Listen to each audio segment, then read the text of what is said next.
Hi and welcome to this week's walkthrough video from True Way Kids, where each week we upload free printable Bible lessons for you to use with your under fives at home or at church. And this week we're learning about the mustard seed, and there's a craft that we're going to be making in a little bit. We use pumpkin seeds for that, but we're going to actually learn in our main lesson about mustard seeds. So can you put that down for a second? And then on the first page you'll see the introduction. Some of the things we're going to learn about with a mustard seed is that small things grow big. We should never look down on small things. God is growing His kingdom even today around the world. It's great for our children who may be small to remind them that even though they're small, God can use them in mighty ways. As you open up on the next pages is the story. You can print it on 2 pages, all front and back, and they fold them, and it works like so. Do I show everybody this story quickly? So as you see, a man is planting a seed and said, "This is not too big." This is a very small seed, but what did he do? He planted it. It grew and grew and grew. And grew and grew and grew, and then at the end, it was so big, even animals and birds could live inside it. So even though it started off small and looked small, it grew into something really big.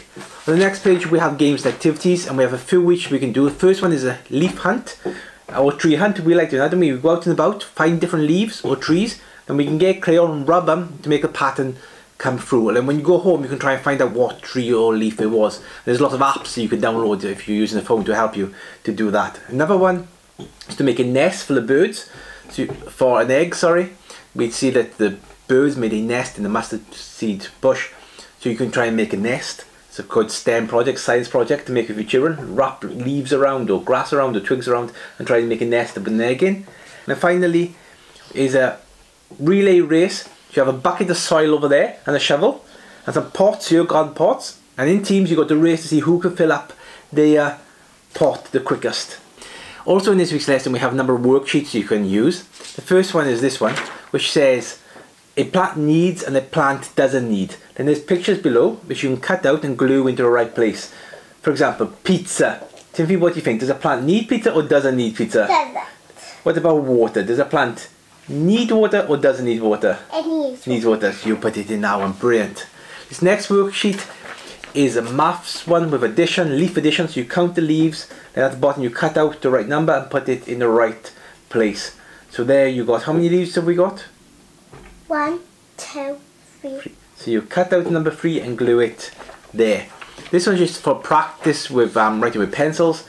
You see, get the insect to a flower and you have to follow the line with your pencil. These are really nice. You cut them out and then you can order plants from seed to sunflower, and you cut them out in order. So rough them up and then helps your child to order them as the plant grows bigger. What do you do for this worksheet here? Well, look, does this one long, then you draw a line all right So you match a leaf with the shadow and draw lines to join them up. And then that brings us on to this week's craft. So Timothy, can you show everybody the craft again? This one? You'll start off with a template page like this, which you print off in the lesson. Colour it in. This is what it looks like when it's finished. That's it. So you just need a bit of glue. We use pumpkin seeds because they're quite big and they're green, they look like leaves, but you can use whatever seeds you have available. Then just stick them on, said to make it look like leaves. It's a good reminder of how the mustard seed grew. Then colouring pages just to finish. First one is the man planting the seeds in the ground, and then looking at the small seed. This is, what's this one? The plant growing bigger and bigger and bigger. Then here's one of the birds inside the tree. On the back page we have some songs that you can sing, pray, and then next week we're looking at a story or a parable of the Good Samaritan. But we really hope that you enjoy this lesson. We'd love you to send us your photos of your current pages or your crafts on Instagram or Facebook. It always encourages us and is a blessing to us. And we just really hope you have a great time exploring this Bible passage with your child. So have a great week. And even try kids. Yeah, and send this email as well to John at True Way Kids, and we also love to see it there. So have a great week. God bless, and we'll see you next week as we look at the Good Samaritan together. God bless. And goodbye. And goodbye.